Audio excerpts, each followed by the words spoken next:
By the way, before I start, how many of you know the doll that comes from for a specific movie? Okay. How many of you has seen more than one movie of this horrific horror series? You guys need to talk to Przemek. He's a psychologist. You have issues. All right, let's play a game. I'm going to show you a picture of a city, and I want you to guess inside your own heads if this city comes from Africa, or it's a city that maybe comes from States, Europe, or Middle East. This is pretty obvious, isn't it? It actually is Johannesburg in South Africa. This is also pretty obvious because there's a couple of skyscrapers, a couple of greenery. This is, of course, Chicago in USA. This is going to be very easy because there's no city in Africa that has so many lights in the evening. Oh, that's Nairobi in Kenya. This is probably Monte Carlo, right? No, it's Cape Town in South Africa. That must be the new railway station in New York. No, it's Addis Ababa in Ethiopia, country that we all know that is very rich and there are no hungry kids, right? This is actually Lagos in Nigeria.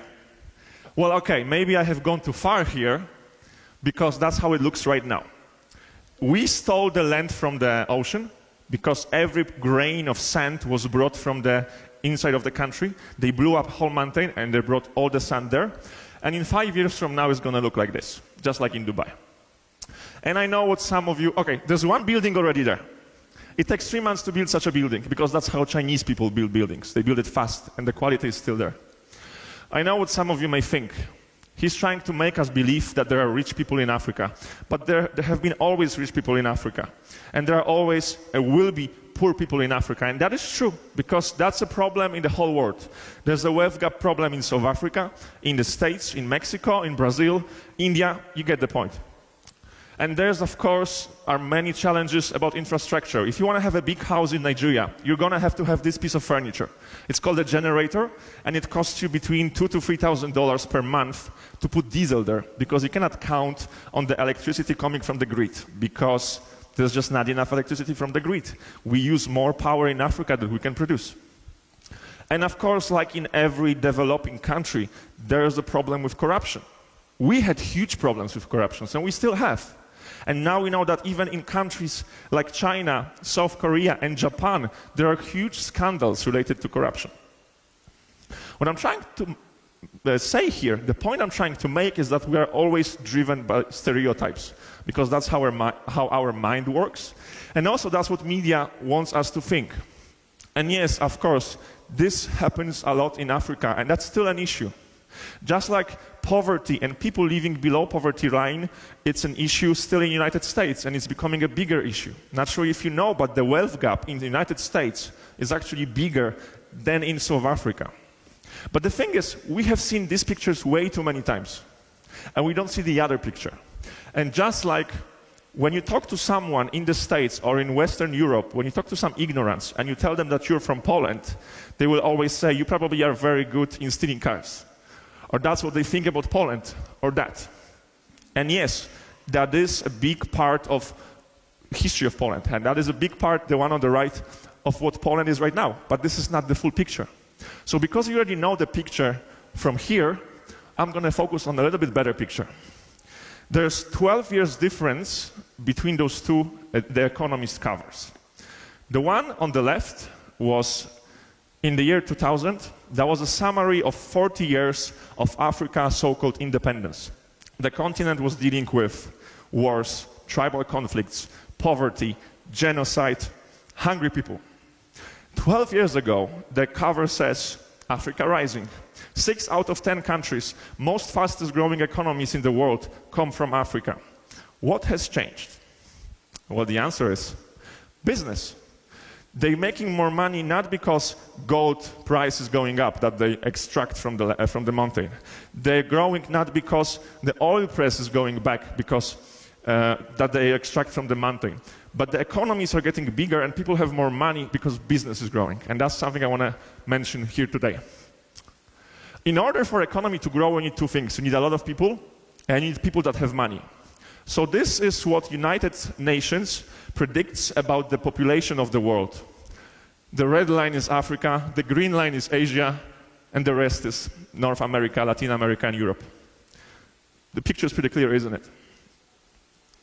By 2100, 80% of the world population, either we like it or not, will live in Africa and in Asia.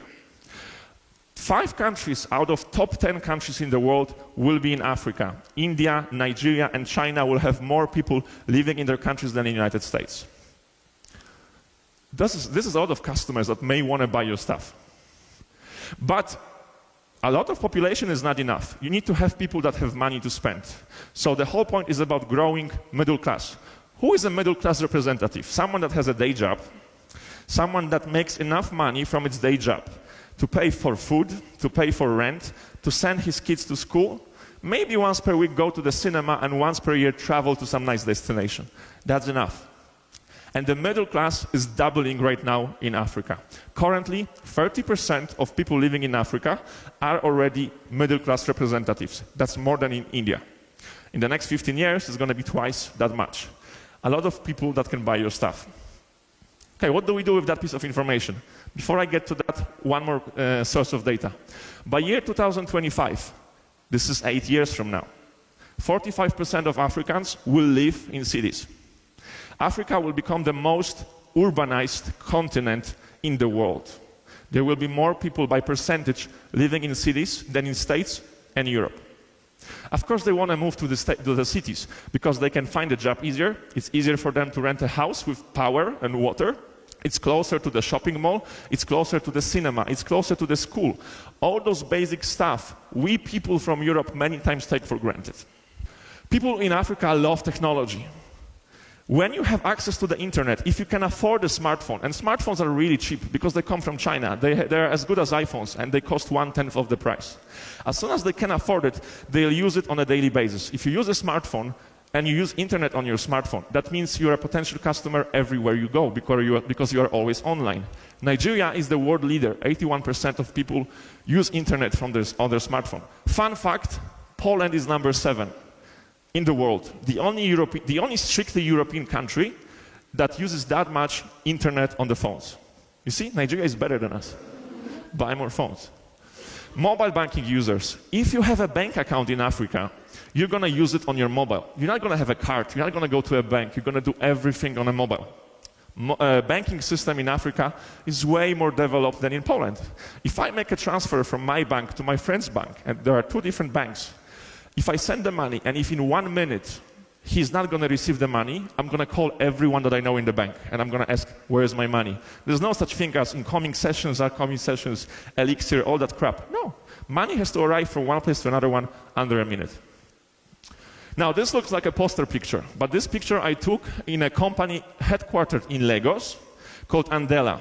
Andela is a software company, one of the biggest ones in this part of the region. They have more than 1,000 developers that produces software for Fortune top 500 companies in the States.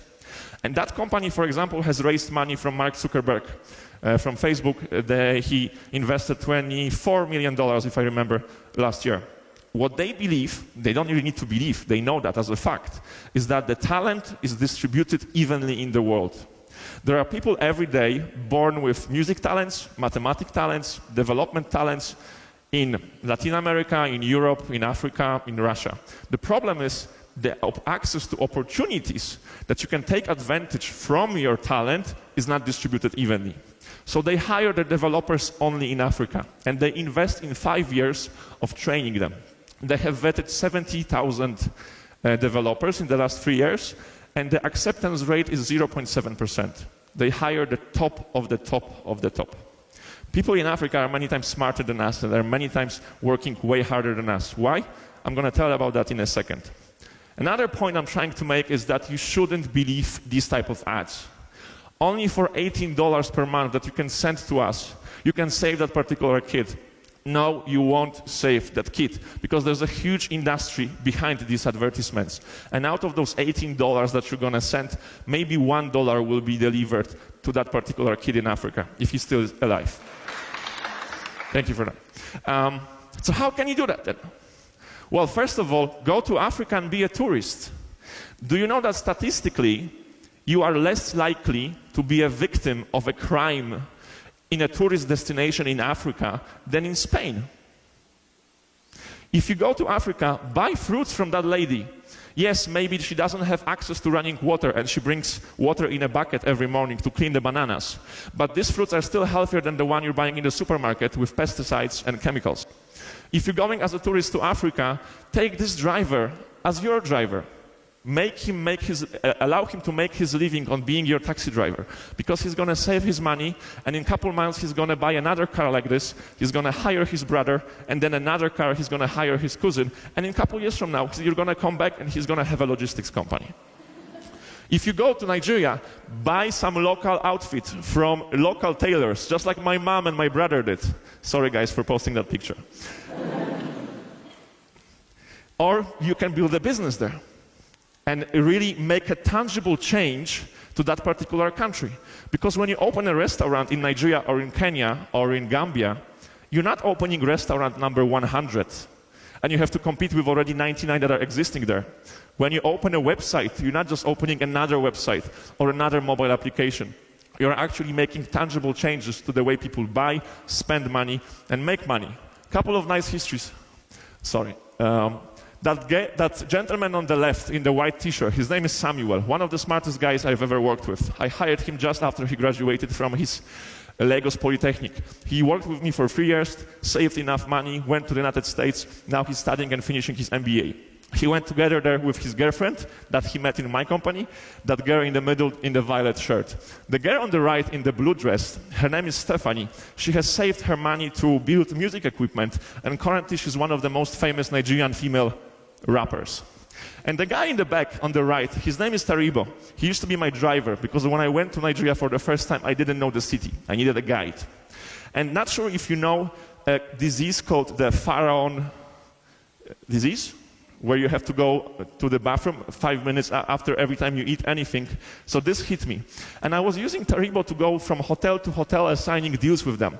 We were running a website where you could book hotels online, so we had to make deals with hotels. And one day I couldn't go because I just was stuck to the toilet. And then he said, "Boss, I can do it for you."